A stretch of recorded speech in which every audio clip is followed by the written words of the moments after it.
Alors j'ai une question pour vous. Alors si c'est quelqu'un de la salle qui vous l'a offert, ne répondez pas. Je préviens tout de suite. Ça évitera des discussions longues à la sortie dans le froid. Quel est le pire cadeau de Noël que vous ayez reçu? Un fer à repasser. Un extincteur. Un extincteur. Un aspirateur. Un aspirateur. Quelqu'un d'autre? Vous avez tous toujours reçu des cadeaux magnifiques et merveilleux qui vous ont égayé pendant tout le reste de l'année. Il y en a qui font non, non, non, mais ils n'osent pas dire qu'est-ce que c'est. Ah oui, ça dépasse tous les autres, d'accord. Même l'extincteur? Ah oui, d'accord. Bon, bah, tu me le diras, on priera pour toi après, pour que tu puisses oublier ce souvenir. Récemment, on avait une petite fête de village et puis les voisins nous ont invités encore à la sortie, puis on a fait soirée pizza dehors, donc il commence à faire un peu froid, donc imaginez l'ambiance, coin du feu, confidence, et quelqu'un nous dit le pire Noël que j'ai vécu. C'était deux couples qui devaient se retrouver pour Noël, pour le vivre ensemble et avoir un temps un peu convivial, avec un bon repas. Ah. Chani, tu peux aussi venir, hein? Il y a encore de la place? Non. Non, elle est dans le couloir. Donc, je recommence. Donc, on était là dans cette ambiance, il faisait froid, mais au coin du feu, à côté du four, en train de déguster nos pizzas, maison, excellente. Et là, quelqu'un dit le pire Noël qu'ils ont vécu. Deux couples devaient se retrouver pour passer un bon temps ensemble autour d'un bon repas. Et une personne s'est greffée sur cette organisation et a dit « Moi, j'aime beaucoup cuisiner. Si vous voulez, je cuisine pour nous 5 un repas de Noël. » Alors, du coup, ils se sont dit bah, « Quelqu'un qui aime bien cuisiner, qui le propose comme ça, c'est Noël, on va en profiter. » Puis finalement, ils arrivent tous à Noël, puis ils s'installent tous autour de la table. Et puis là, on leur pose un plat sur la table. Et c'était des lentilles au curry.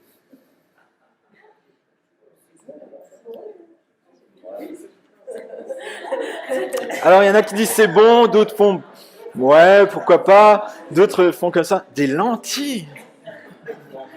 Est-ce qu'il n'y avait que ça? Et c'est là qu'ils découvrent que, bon, peut-être qu'il y avait une découverte culinaire à faire, hein, mais c'était le seul plat de Noël. Donc il y a beaucoup de fer. Donc ils sont rentrés à la maison et devinez qu'est-ce qu'ils ont fait? Ils ont cuisiné. Et je me suis dit, en fait on peut être déçu de Noël. On peut être déçu parfois des repas. On peut être déçu des cadeaux. Parfois on peut même être déçu, même des discussions autour de la table. Je ne sais pas si vous avez ce genre de personnes parfois autour de vos tables. Ils ont parfois un dada, et c'est pas forcément le vôtre. Et puis parfois ça devient un peu lourd, surtout vers minuit, vous êtes fatigué, vous en pouvez plus, qui vous parle de voiture, de Porsche, alors que vous savez même pas qu'est-ce que c'est une boîte de vitesse. Mais c'est là que je me dis, mais qu'est-ce qui reste à Noël si finalement on met les cadeaux de côté, on les enlève? On met les repas de côté. Et même si on mettait les retrouvailles de côté, qu'est-ce qui resterait à ton Noël? Qu'est-ce qui resterait à ton Noël si on enlevait tout cela? Et ce matin, j'ai envie qu'on puisse réfléchir ensemble à qu'est-ce qui ferait que cette année, en 2022, on puisse expérimenter un Noël authentique. Un Noël qui est centré sur l'essence même de Noël. Et c'est pour ça que j'ai envie de te dire, ne perds pas Noël. Réfléchis à qu'est-ce qu'à va être ton Noël pour cette année. On a lancé le compte à rebours, vous voyez, à chaque fois qu'on allume des bougies, c'est-à-dire qu'on se rapproche de la date. Donc il te reste encore quelques petits temps pour réfléchir à quel est ton Noël. Qu'est-ce que tu veux y trouver? Et je vais proposer simplement quelques pistes de réflexion pour expérimenter un Noël authentique. Noël, c'est la joie, la simplicité, la paix, une rencontre, un souvenir et une expérience. Ça veut dire qu'on voit tout ça ensemble? Ouais. Ben on va le lire, justement. Donc en Luc, au chapitre 2, au verset 8, verset 8, oui. Et si tu veux bien défiler en même temps, c'est gentil. Merci. Il y avait dans la même région des bergers qui passaient la nuit dans les champs pour y garder leurs troupeaux. Un ange du Seigneur leur apparut et la gloire du Seigneur resplendit autour d'eux. Ils furent saisis d'une grande frayeur. Mais l'ange leur dit, « N'ayez pas peur, car je vous annonce une bonne nouvelle qui sera une source de grande joie pour tout le peuple. Aujourd'hui, dans la ville de David, il vous est né un sauveur qui est le Messie, le Seigneur. Voici à quel signe vous le reconnaîtrez. Vous trouverez un nouveau-né, enveloppé de langes et couché dans une mangeoire. » Et tout à coup, une foule d'anges de l'armée céleste se joignit à l'ange. Ils adressaient des louanges et disaient « Gloire à Dieu dans les lieux très hauts, paix sur la terre et bienveillance parmi les hommes. » Lorsque les anges les eurent quittés pour retourner au ciel, les bergers se dirent les uns aux autres « Allons jusqu'à Bethléem pour voir ce qui est arrivé, ce que le Seigneur nous a fait connaître. » Ils se dépêchèrent d'y aller et ils trouvèrent Marie et Joseph ainsi que le nouveau-né couché dans la mangeoire. Après l'avoir vu, ils racontèrent ce qui leur avait été dit au sujet de ce petit enfant. Tous ceux qui entendirent les bergers furent étonnés de ce qu'il leur disait.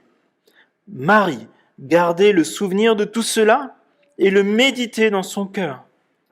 Puis les bergers repartirent en célébrant la gloire de Dieu et en lui adressant des louanges à cause de tout ce qu'ils avaient entendu et vu et qui était conforme à ce qui leur avait été annoncé.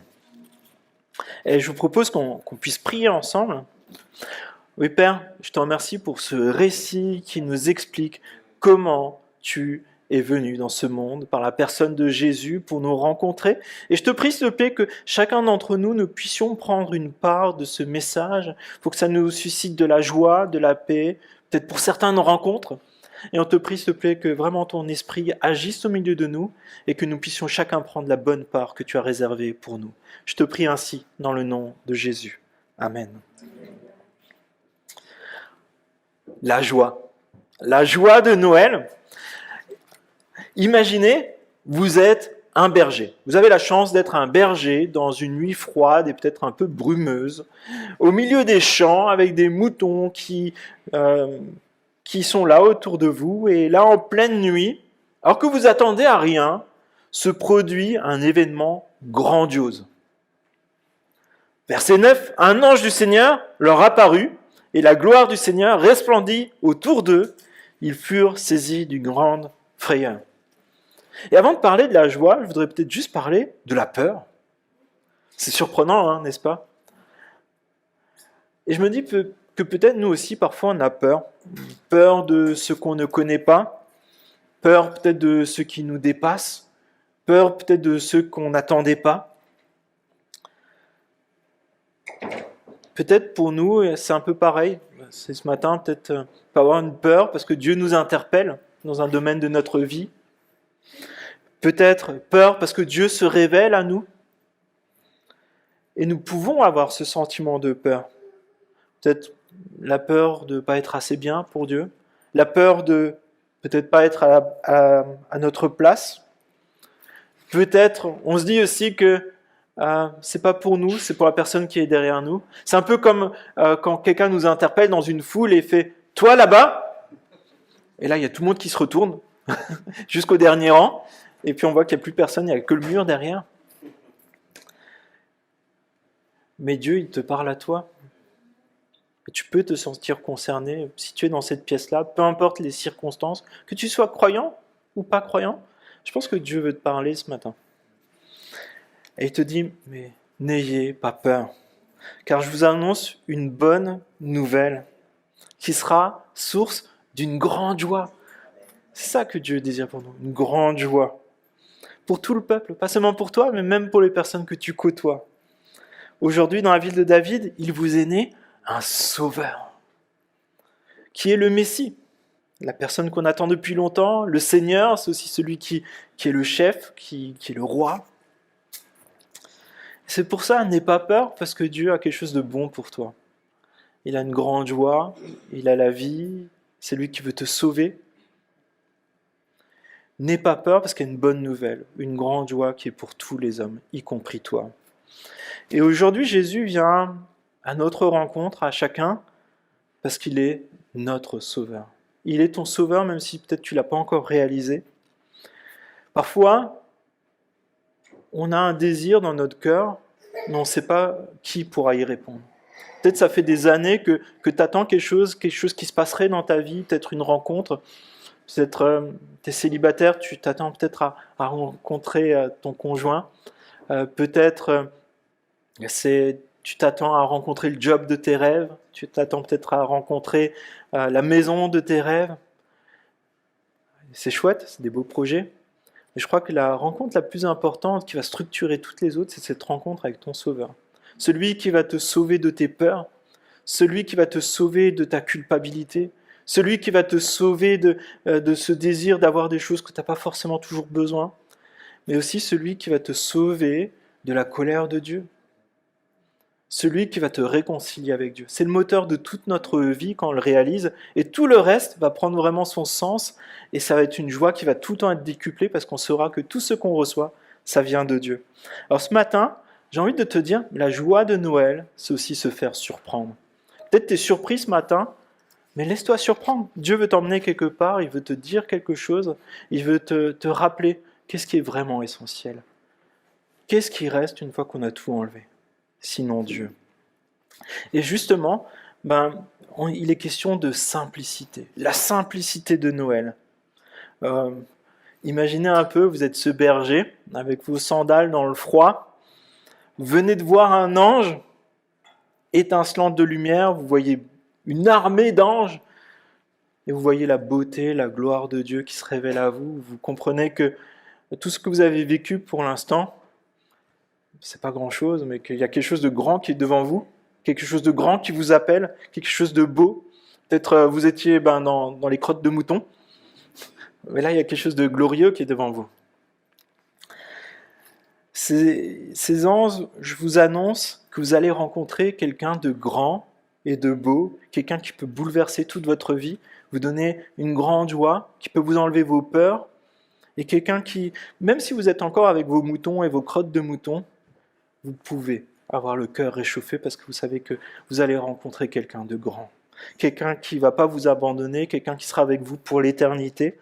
Vous comprenez aussi que toutes les générations qui vous ont précédé, comme votre grand-père, votre arrière-grand-père, et ainsi de suite, c'est lui qu'ils attendaient.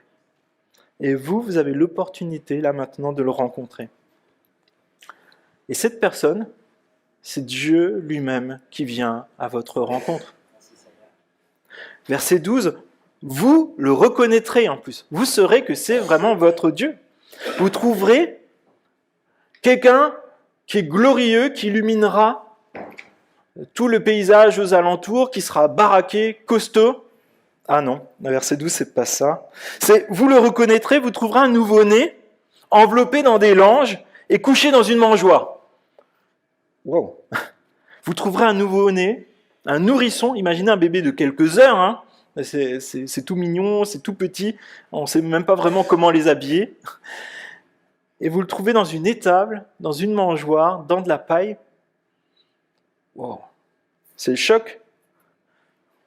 Qui aurait pu imaginer ça? On se serait plutôt imaginé un scénario un peu à hollywoodienne, vous savez, avec Superman ou Thor qui atterrissent avec, par exemple, leur gros marteau. Et là, on sait que c'est quelqu'un de costaud. Non, Dieu n'a pas fait ce choix-là. C'est pas le scénario hollywoodien qu'il a choisi, alors que beaucoup attendaient. Et toi, quel scénario tu t'es fait sur cette rencontre avec Dieu? Est-ce que tu t'es dit, il faudra qu'il se passe ceci et cela dans ma vie, il faudra que j'ai plus de problèmes dans ma vie, et il faudra que ça soit écrit en lettres de feu, celui-ci est ton Dieu? On s'est tous fait des signes comme ça, mais là, qu'est-ce qui se passe? Il trouve un nouveau-né, comme c'est indiqué, dans une mangeoire, dans de la paille. Waouh, c'est déconcertant. Dieu dans une mangeoire, dans de la paille. C'est la façon dont il a utilisé pour rencontrer les premiers membres de ces personnes qui le cherchaient. Et moi, ça me parle, je me dis, mais Dieu, il nous rejoint dans nos faiblesses, dans nos fragilités, dans notre précarité. Et c'est le Dieu des personnes qui sont modestes, qui sont humbles, qui se disent, mais en fait, je vais chercher ce qui a vraiment de la valeur.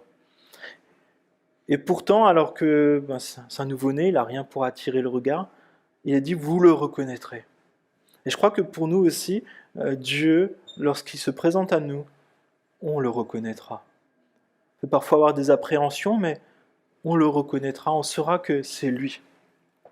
Et Dieu se révèle dans la simplicité à des personnes simples, des personnes modestes, qui sont à la recherche de ce qui est essentiel, à la recherche d'une personne. Pas de doctrine, pas d'une religion, pas d'une carte de membre, ou je ne sais pas trop quoi. Des personnes qui recherchent une personne qui s'appelle Jésus-Christ. La simplicité de Noël, ça se manifeste à des personnes qui cherchent modestement et humblement quelqu'un qui est simple, qui est modeste, qui est Jésus-Christ, qui a choisi comme ça de rentrer dans le monde. Et enfin, c'est aussi, il y a une paix qui transcende tout cela. Vous comprenez que depuis que le péché est rentré dans le monde, alors c'est quelque chose que disent les chrétiens pour parler de finalement tout ce que Dieu n'aime pas, mais nous aussi on l'aime pas tellement, c'est les guerres, des conflits qui embrasent les nations, y compris à quelques kilomètres d'ici finalement, mais aussi dans nos familles, parfois même avec les personnes qu'on aime le plus, des amis proches, et même dans les couples, il y a la guerre, des conflits. Jésus, il est arrivé aussi dans un contexte comme celui-ci, il est arrivé dans un pays qui était occupé par une armée étrangère, qui était asservie, où il y avait de l'anxiété, de l'angoisse, de l'amertume. Et pourtant, verset 14, gloire à Dieu dans les lieux très hauts, paix sur la terre, bienveillance parmi les hommes. Jésus il est venu apporter la paix à tous. Et c'était déjà annoncé, Sylvia parlait d'un prophète qui s'appelle Ésaïe, c'était annoncé 700 ans avant la venue de Jésus. Et il est dit, car un enfant nous est né, un fils nous est donné, et la domination reposera sur son épaule. On l'appellera admirable, conseiller, Dieu puissant, Père éternel, Prince de la paix. C'est ce qu'on attend nous aussi. C'est ce qui est annoncé, qui s'est produit. Et c'est ce que toi aussi tu peux encore attendre aujourd'hui. Tu peux attendre ce prince de la paix, quelqu'un qui est admirable, quelqu'un qui peut susciter l'admiration dans ta vie. Et comprends que c'est une relation personnelle avec quelqu'un qui se présente comme le prince de la paix. Quelqu'un qui veut te dire, n'aie pas peur, je te donne ma paix, je veux être avec toi dans ton quotidien. Mais pour cela, il faut pour être en relation, en paix avec les autres, un très bon moyen, c'est d'abord d'être en paix avec Dieu. Est-ce que ce matin, est-ce que tu es en paix avec Dieu?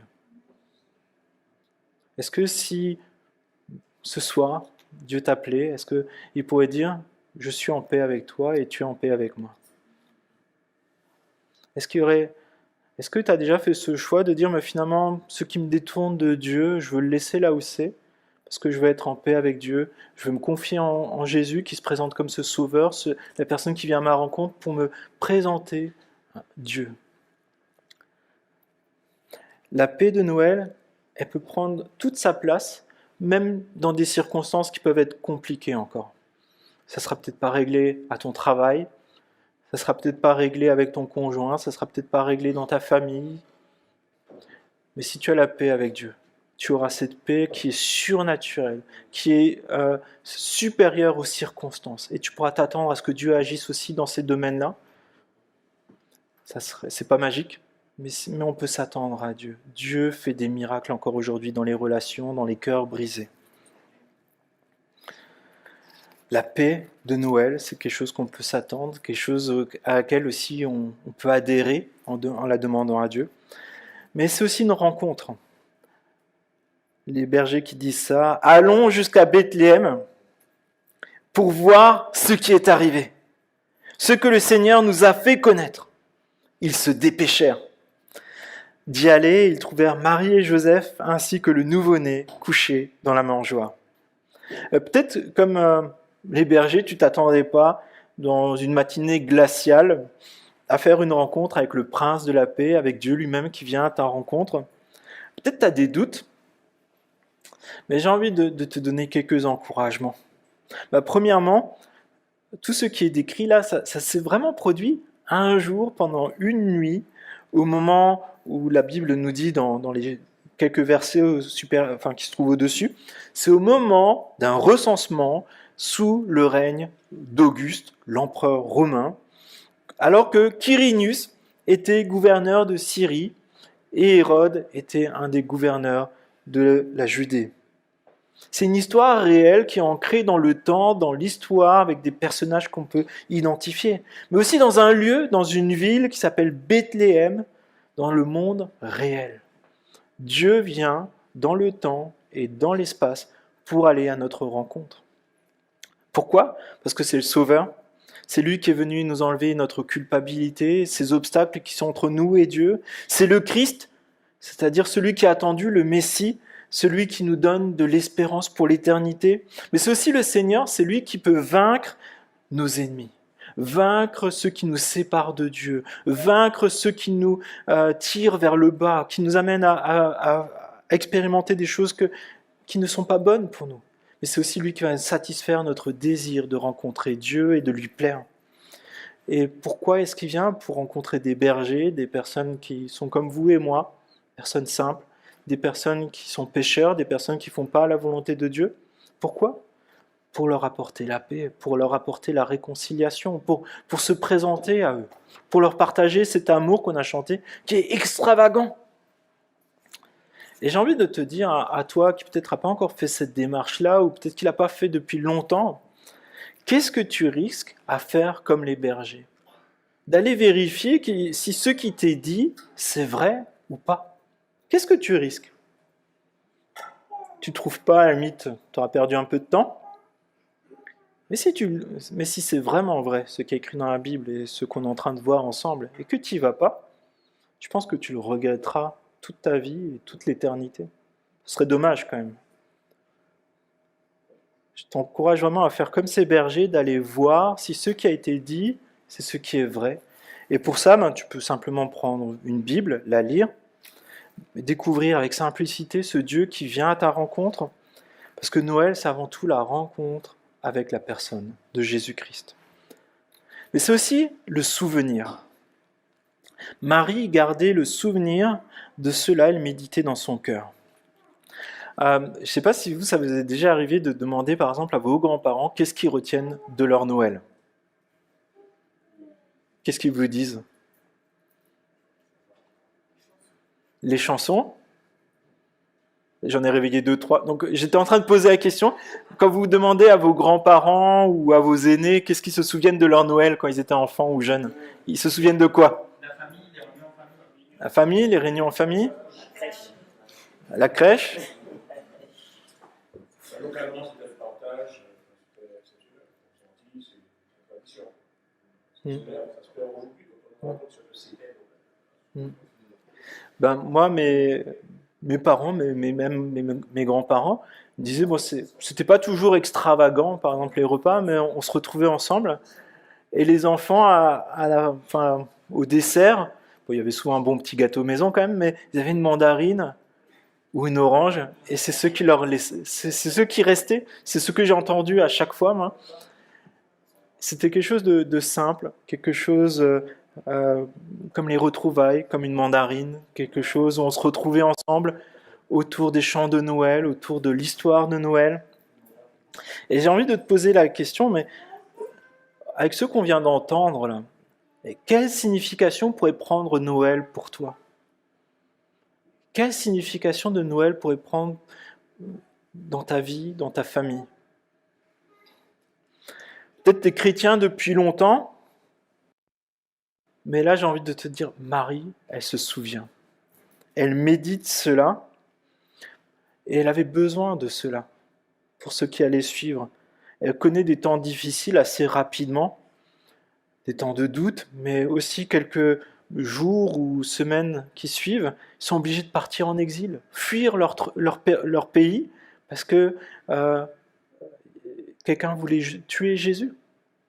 Ils sont obligés de changer de pays. Il connaîtra aussi l'angoisse. Et aujourd'hui, je t'invite vraiment à toi qui peut-être a rencontré Christ depuis un certain temps, à faire de ce temps un mémorial du temps où tu as rencontré Christ. Ce moment où Christ est venu à ta rencontre, pour que vraiment ça te reste, que tu puisses te souvenir que Jésus a fait ce choix de te connaître toi, qui t'a donné ta paix et qui te donne aussi son espérance. Et j'ai envie de te dire ça, si là tu fermes les yeux, est-ce que tu peux te souvenir, il fallait fermer les yeux vraiment là, c'est une expérience sensorielle. Est-ce que tu peux te souvenir de la première fois que tu as prié?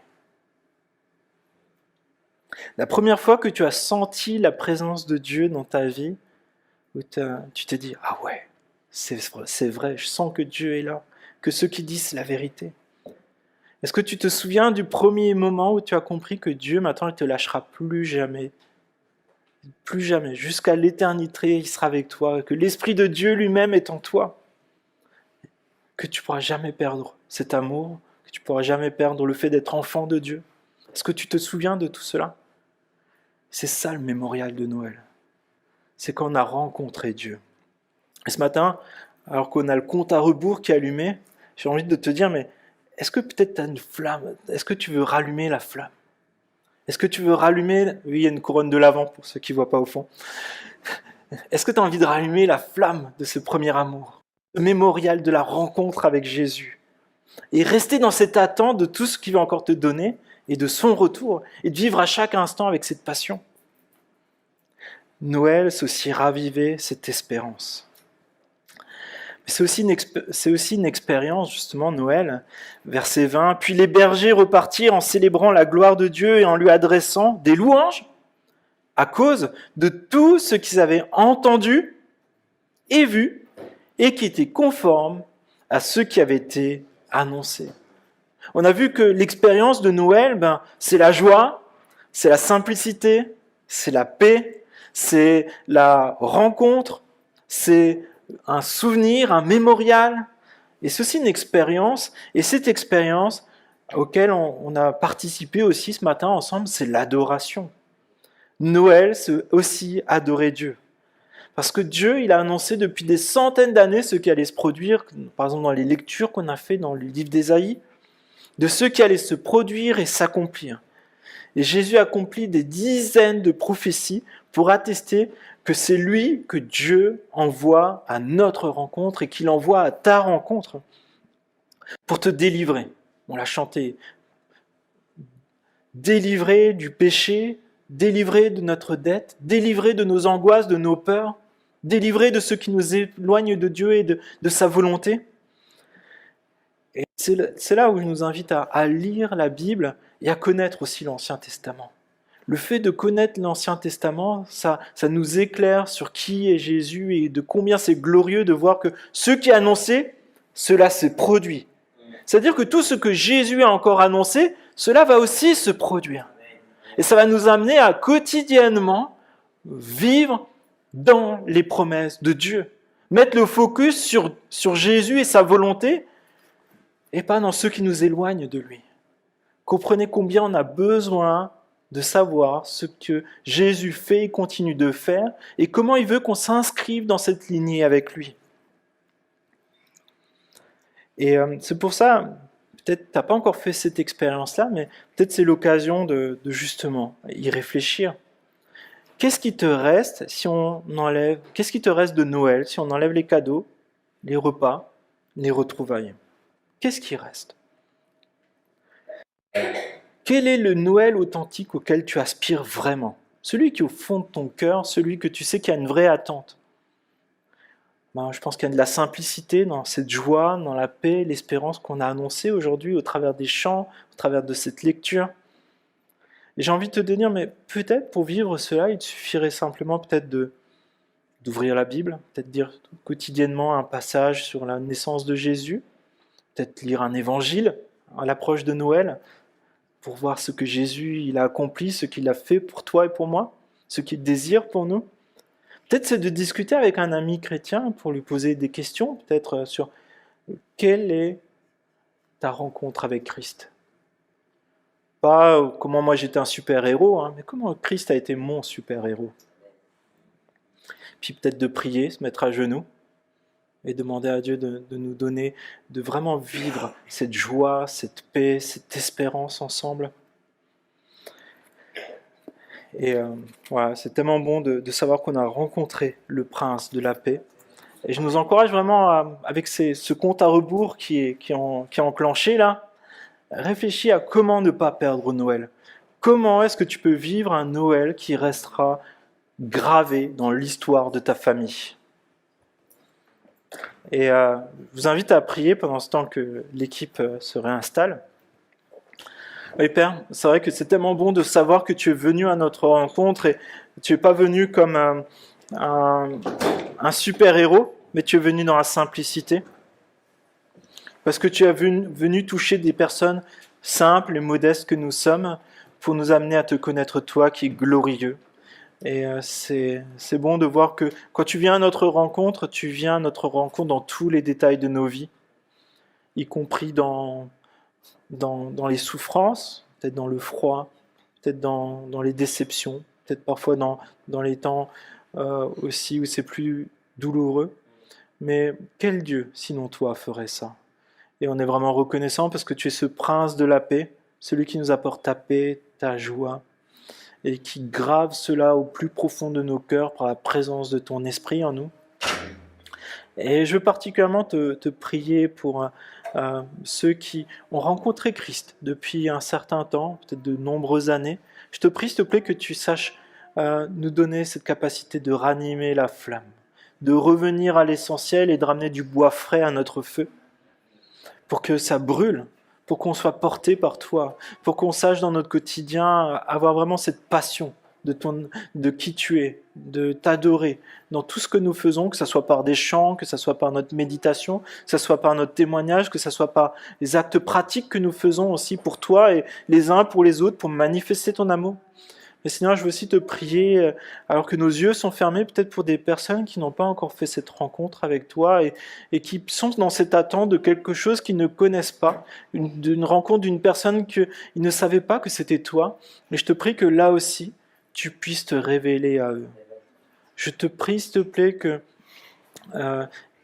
les personnes que tu appelles et que tu souhaites rencontrer puissent vraiment sentir maintenant ta présence. Le fait que ce qui est écrit dans ta parole est vrai, authentique, et que c'est dans la simplicité du cœur qu'on peut simplement répondre « Oui, je veux tester ça, je veux le vivre ». Et je t'invite, si peut-être Dieu t'a parlé ce matin, à peut-être faire cette prière toute simple avec moi. Oui, Père, je veux être comme ces bergers. J'ai entendu des choses et je te prie, s'il te plaît, que ce que j'ai entendu, je puisse le vérifier. Que je puisse te rencontrer, que je puisse avoir cette conviction que ce qui est dans ta parole, c'est la vérité. Je te prie que tu me donnes cette conviction forte que tu es mon Dieu et que tu m'appelles à te suivre.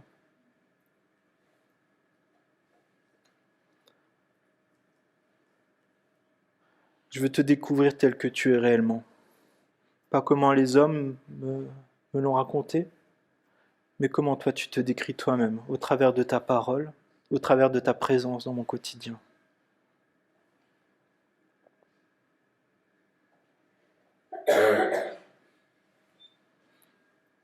Si tu es Dieu, je te prie s'il te plaît d'être mon Dieu, d'être mon sauveur, celui qui me délivre de mes angoisses, celui qui me réconcilie avec mon Père céleste.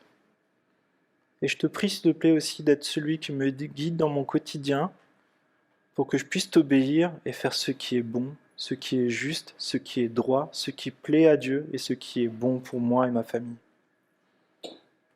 Je te prie ainsi, dans le nom de Jésus.